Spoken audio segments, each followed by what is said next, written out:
L'autre titre de l'actualité de ce mardi, ce sont ces déclarations explosives du ministre du Travail. Le socialiste François Rebsamen souhaite contrôler les chômeurs pour, dit-il, éviter la fraude.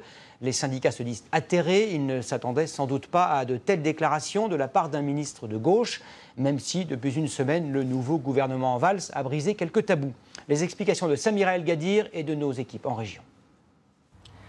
Pôle emploi préfère ne pas communiquer sur le sujet. Mais depuis 2012, l'organisme mène en toute discrétion des contrôles ciblés sur les chômeurs.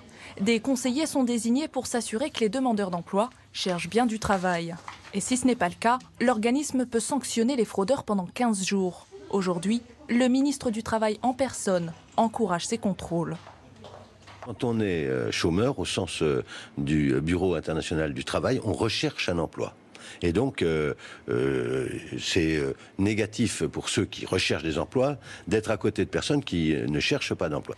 Le ministre fait donc le choix de la sanction, chiffre à l'appui. Il rappelle que 350 000 offres ne trouvent pas preneur, alors qu'en France, on compte plus de 5 millions de demandeurs d'emploi. Son annonce soulève un tollé chez les syndicats de Pôle emploi qui estiment que les contrôles ciblés ne résoudront pas le problème du chômage.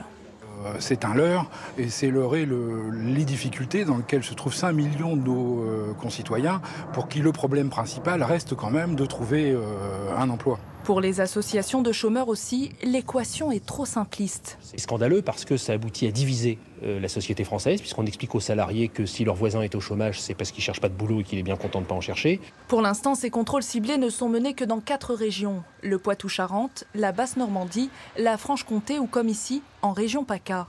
Devant cette agence marseillaise, les avis divergent. La réalité, c'est qu'il y a beaucoup de chômage et on galère pour trouver du travail, quoi. Oui, je pense que c'est une bonne chose, qu'il y ait moins de fraude.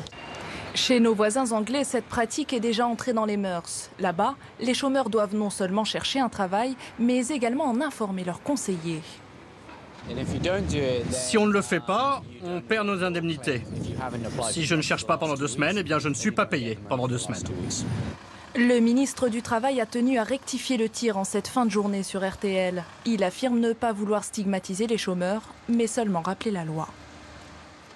Réaction offusquée ce soir du premier secrétaire du Parti socialiste, Jean-Christophe Cambadélis. Il juge que les déclarations du ministre du Travail ne sont pas pertinentes. Je le cite, lorsque la gauche était dans l'opposition, elle avait toujours critiqué le contrôle des chômeurs, parlant même de harcèlement mené par les gouvernements de droite. En 2012, le candidat François Hollande estimait qu'en contrôlant les demandeurs d'emploi, on s'en prenait aux plus fragiles. Ce matin, le chef de l'État, interrogé en marge d'une visite dans un collège de Seine-Saint-Denis, a été un peu moins définitif. Écoutez et tendez l'oreille. Est-ce qu'il faut multiplier les contrôles sur les chômeurs? C'est un sujet toujours, merci. Sur les élèves, quelquefois, oui. Voilà, donc le chef de l'État qui a en quelque sorte botté en touche.